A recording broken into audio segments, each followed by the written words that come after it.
Good morning or good afternoon. Welcome to our small talks on nanotechnology. Today I'm going to talk about Nano-Cell delivery systems.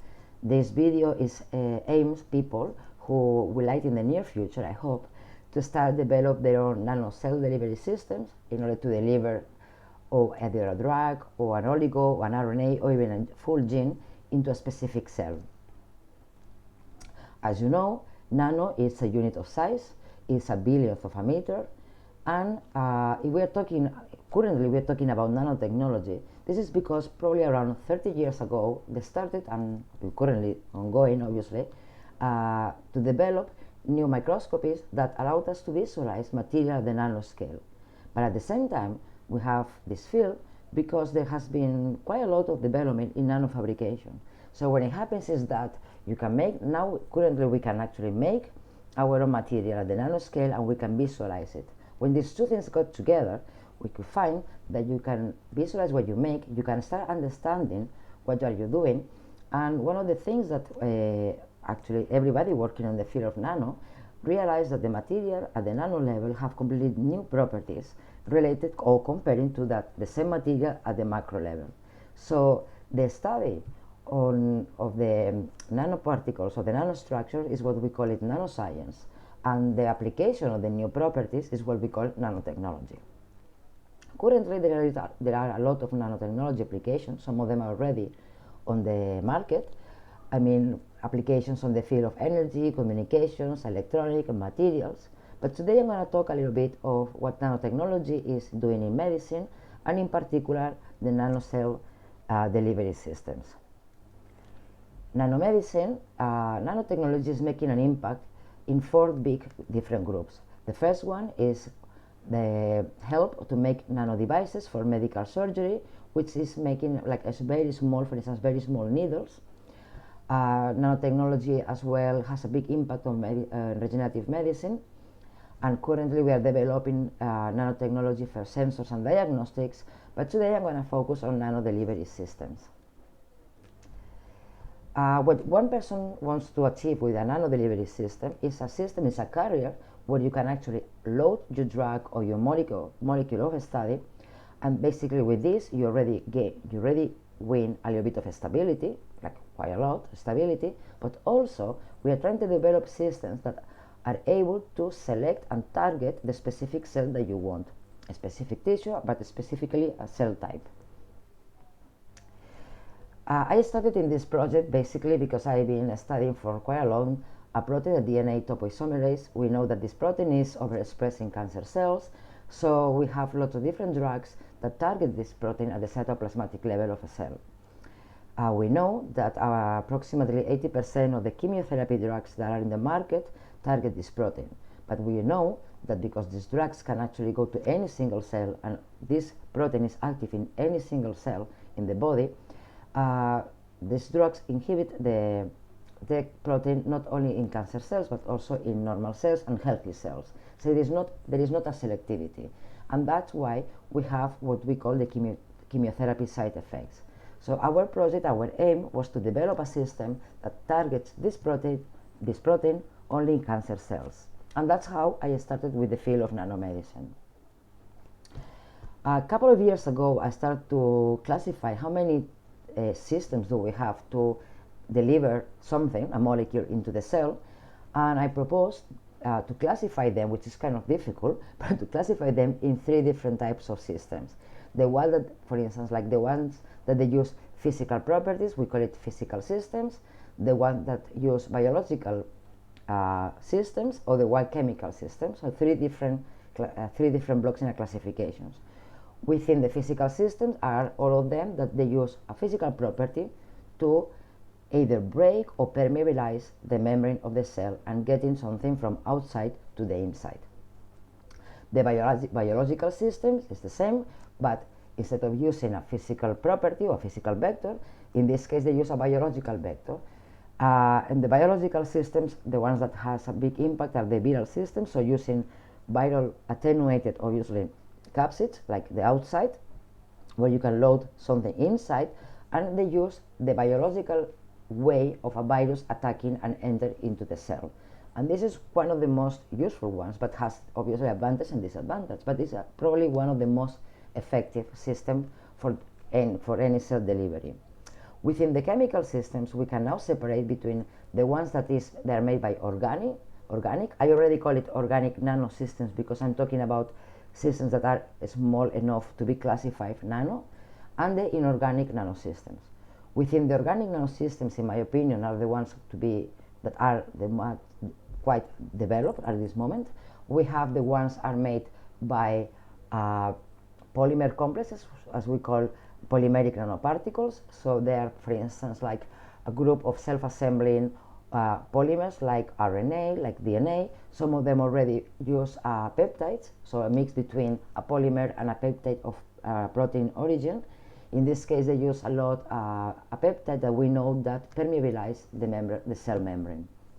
At the same time, within the organic ones, we have the ones made with lipids, call it lipocomplexes, and we have within them liposomes, which are very well known as a tool in biological research. We have micelles, dendrimeric structures. We have quite a lot, and these are probably the ones that you will find much more bio, because they are very well developed, and some of them are already either on the last clinical trials or already in the market. The ones that probably I'm more interested are the ones that within the inorganic nanosystem. They are the ones made with gold, magnetic, carbon nanotubes, quantum dots, silica nanoparticles. But in overall, what nano wants? Why are we using nano? So nano has the capacity to design a system that combines the best of all of them. For instance, let me explain. From a build system with nano, we want to copy the efficiency and we want to copy the biocompatibility. Biocompatibility, I mean the fact that they are not cause any toxicity, and at the same time that they do not activate the immune system. Let's think that when we're actually talking about cell delivery on the future, this project will go to a human body or to animal body. So you have to always think on the big scale of the project, okay? Even at the beginning, our experiments are with in vitro, like in a cell plate. We have to always think that if we're lucky and we're successful, this will hit the biological body. So you have to think on high efficiency and a biocompatibility system. From the organic chemical systems, we really like the nanoscale, so it's a very small. And why is it so important to be small? Because the nano size and the biological size have the same size. What I mean that the nanoparticles that we use, for instance, in the lab, have like between 10 to 40 nanometers, and this is actually the same size of a phospholipid or a protein. So there is a combination between, it's the same size between nano and biology.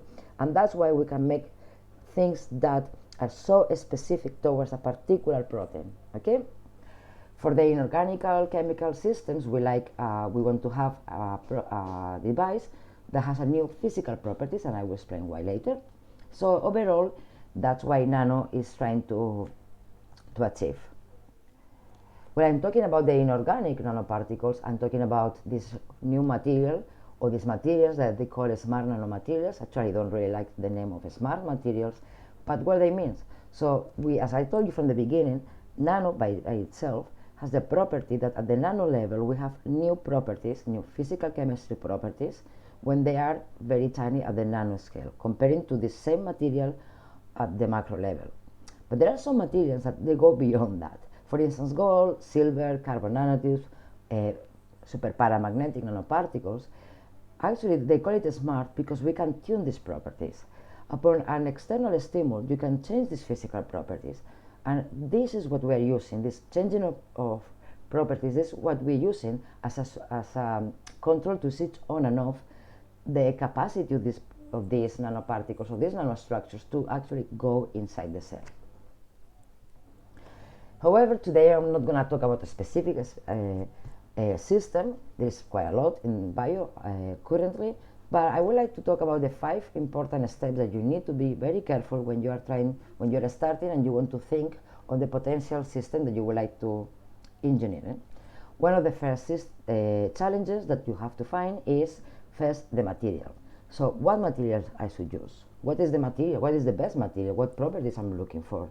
I'm always saying that if you want to do such a kind of experiment, you have to make sure that you know a lot of the material, and as well you know a lot of your biological system. And that's why you need to collaborate, you need to have friends. It's a very interdisciplinary science. Okay? So when we talk about the synthesis, the first challenging on scaling up means that when you are doing things in the lab, you can actually have a tube, you are working with very small volumes. So you have to think that in the future you will scale up this system, because this will go to either clinical trials or you will like to have for more than one experiment. So the material that you would like to start has to be material that either is easy to make, or it's already commercial, but that you are not having a lot of problems to make it and then to scale it up. Okay, so it's important, this step. Second step, during the synthesis, you have to think that in one moment during the synthesis or later on, you have to add, or you have to do the loading of your molecule. So let's say that, for instance, a lot of self-assembling nanoparticles, like imagine that you have 3 different strands of DNA that we know that by self-assembly they can form a structure. You have to do it actually this in the presence of the drug or whatever is the molecule, to be confined within it.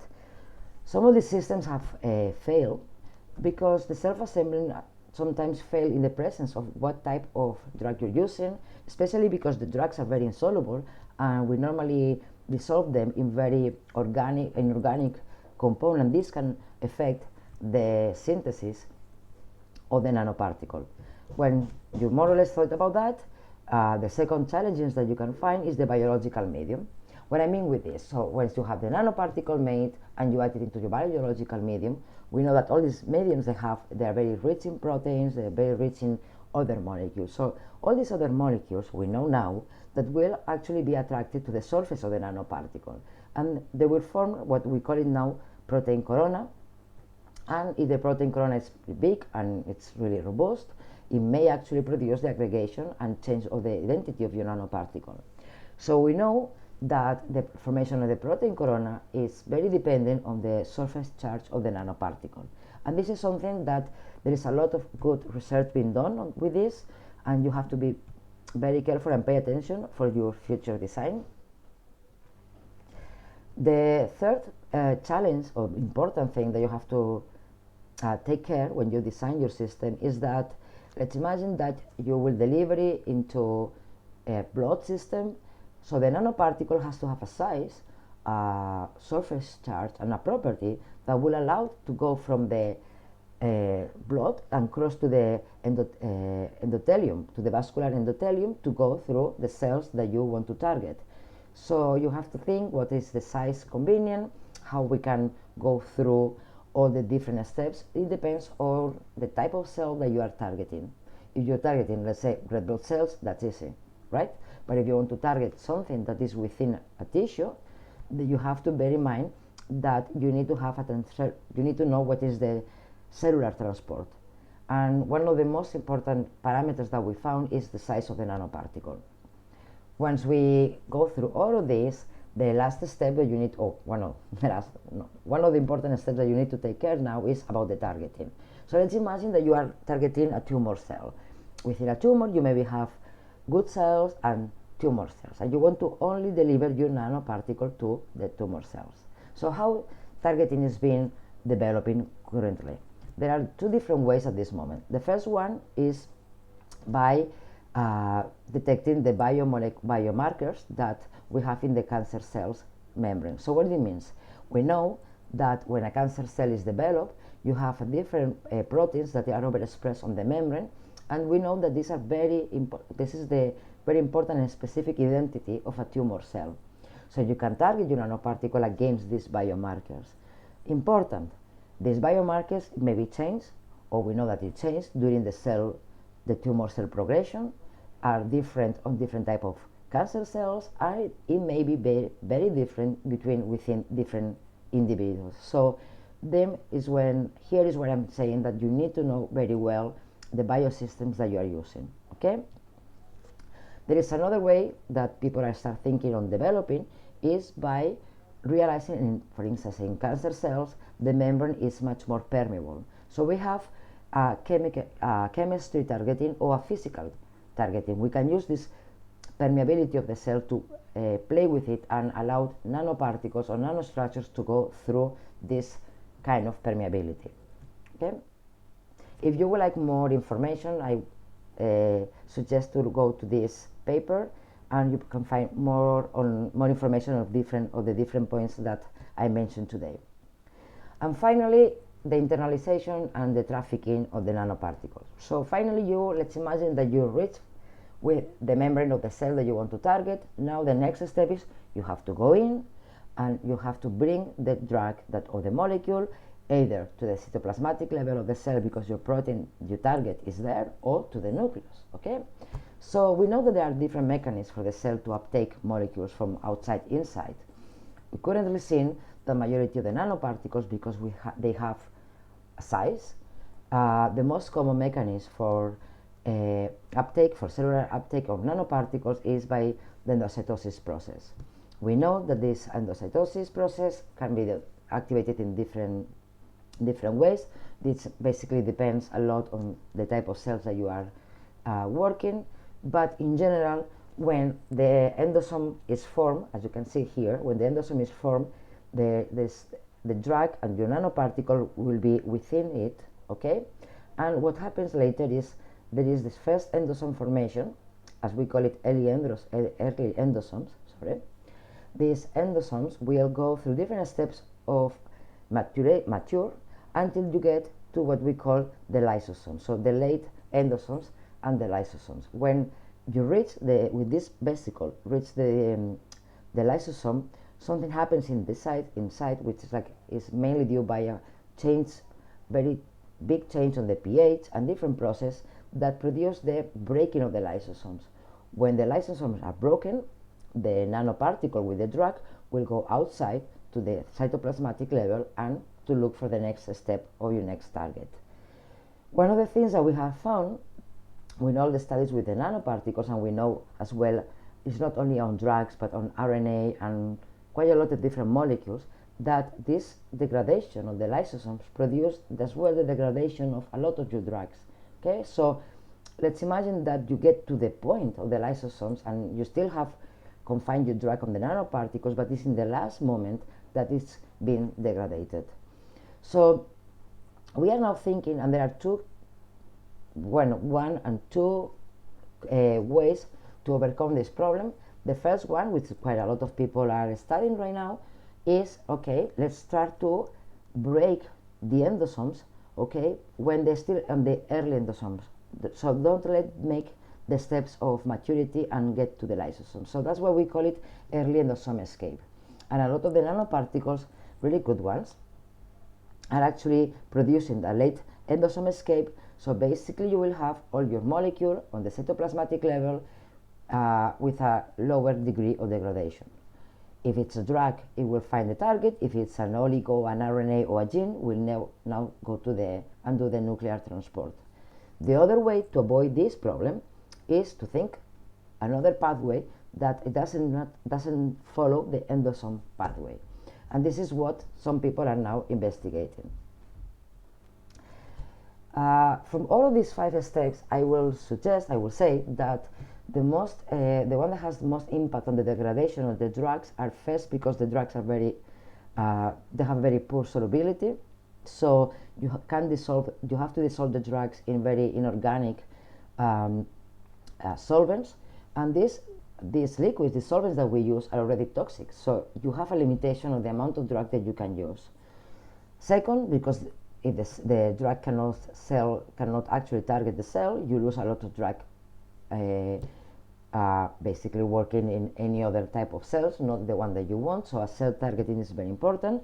And we know as well that a lot of degradation is done because, as I explained to you 5 minutes ago, because of the endosome escapes. Right now, the nano delivery applications are already going through the gene delivery. We're using nano delivery systems for gene and cell therapy, for chemotherapy drugs delivery, for oligotherapy, for small RNA delivery, and something that is completely different, but as well from the antibiotics delivery. It's another biological system, it's about bacteria, but the process is the same. And for that reason that I've been saying to you from the beginning, the most important on this project, if you are considering to start to make your own nano device, first is to know as much as you can about the nanomaterial that you want to use or you think that you can use, and ask for a lot of help to learn as much as you can from people who have been working with this special material, and at the same time learn a lot about your biological system. So that's all for this video, and I hope you like it. Leave me some comments if you want to know a little bit more about specific things that I've been mentioned, and hope to see you in the next one. Thank you very much.